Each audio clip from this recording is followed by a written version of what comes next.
Dreamcast's launch in late 1999 was an important event in gaming, and with an excellent library of titles already behind it by the end of the year, Sega had officially entered the new millennium with a bang. Titles like Soul Calibur, Shenmue, Crazy Taxi, Marvel vs. Capcom, and Space Channel 5 signified a return to form of sorts for the company after their clumsy and faltering tactics with the Saturn, but one of the most significant releases of launch day was Sonic Adventure.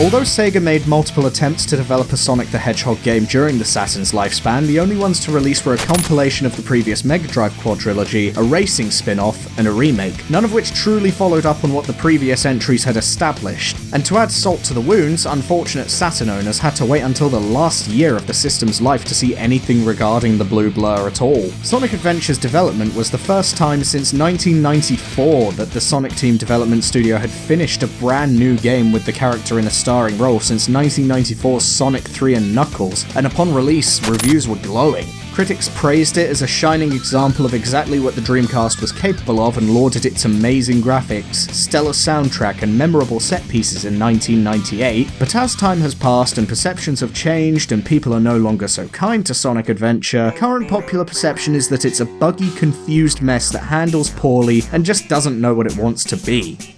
God! No! It's pulling you towards it? Whoops. Oh, God. no. There we go. Oh, Jesus. I'm up here now.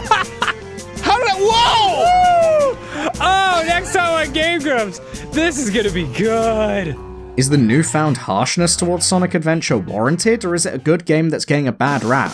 That's what I'm here to check. For the sake of fairness, I'll be talking about the original Dreamcast version here, not the latest Sonic Adventure DX re-release for GameCube and PC. I will totally agree, Sonic Adventure DX is an abysmal port, and the only thing it did right was bumping the frame rate up to 60 FPS instead of 30. Seriously, the majority of modding work on the PC version at the moment is to restore it to the Dreamcast one's level of quality.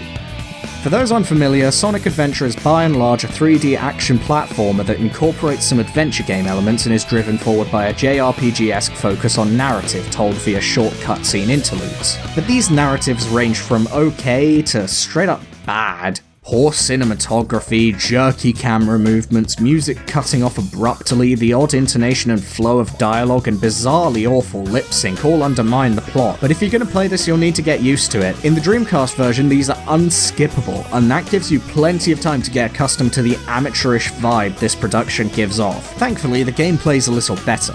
Open hub worlds with some light puzzles split up the B-movie grade cutscenes in the action stages themselves, which are the meat and potatoes of this title.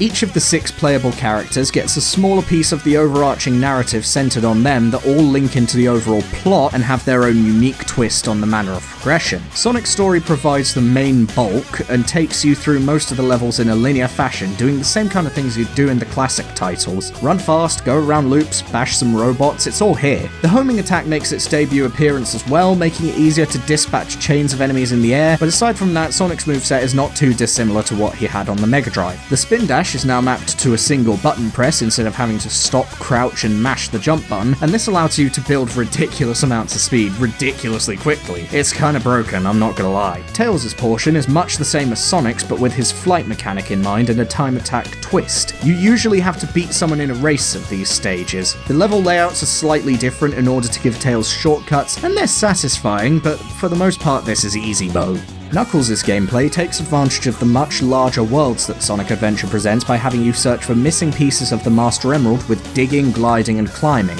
A small proximity radar shows up at the bottom of the screen and lets you know if you're getting hotter or colder, but these stages shouldn't be too hard either if you have your wits about you.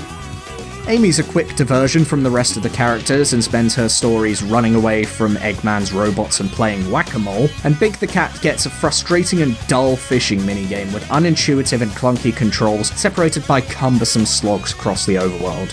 I do enjoy E102 Gamma's short interlude though, a very arcadey third-person shooter where shooting more enemies in a single combo gives me longer on the clock? What is this, the precursor to Gungrave? Gamma's bosses are piss easy though, unfortunately, which kind of undermines the emotional side that runs through this robot's tale.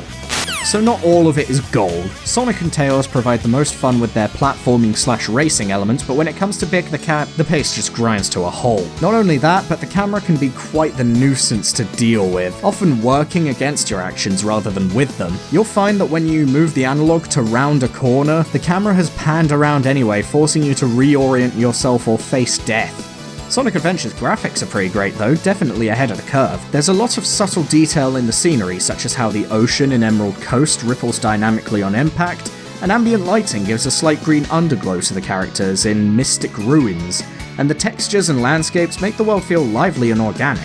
It's still recognisably Sonic though, due to the vibrant colour palettes and character models, which, while chunky and blocky, still exude a certain charm and really do feel similar to the sprites in Sonic 3 and Knuckles on the Mega Drive. All in all, a pretty and nice and cohesive art style, and it's only exemplified by the little touches this game brings. The whale chase in Emerald Coast, the showering sequence in Casinoopolis, running down the skyscraper in Speed Highway, the majority of these are in Sonic's story, yes, but it's not like the others don't get their fair share of moments. Knuckles' fight with Chaos 2, and the climactic showdown between Gamma and Beta come to mind. It really gets you going. And I defy anyone to tell me this soundtrack isn't jammin'. Spanning techno, jazz, hip-hop and ambient, it's a true smorgasbord of genres played in such a catchy, fun way. And what better to do with a smorgasbord than smother it in the over-processed, unhealthy, molten American cheese that is Crush 40's butt rock. I'm not about to tell you that Open Your Heart is a good song by any means, it's Smash Mouth levels of bad. But tell me that it's not hype as hell in that intro FMV and I'll tell you you're a liar. The moments it does play are awesome.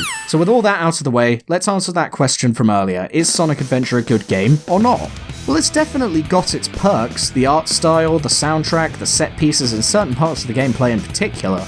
But I will not deny that this is one hell of a wonky product. The camera, the cutscenes, the moon logic puzzles, and the unfocused and schizophrenic design choices all lend a lot of merit to the notion that Sonic Adventure spends most of its time throwing stuff at the wall and seeing what sticks for later titles in the series. But here's the thing, this game was first released in 1998 as a Dreamcast launch title. If you're going to judge it as you would a modern title, you will have to judge its contemporaries in the same way for the interest of fairness. Sonic Adventure's camera is terrible, so's Ocarina of Time's, and that's considered a perfect game. The controls are clunky, so are Banjo-Kazooie's and Spyro's. The voice acting sucks, and so does the voice acting in pretty much anything pre-GTA 3, let's be honest here. The point is, these are common problems in early 3D action games, and shouldn't be treated as if they're far worse here than they were in everything else at the time. If I'm going to say that Spyro, Crash and Banjo are still fun, warts and all, then the same should apply to Sonic Adventure. That doesn't mean Sonic Adventure hasn't aged poorly. It has.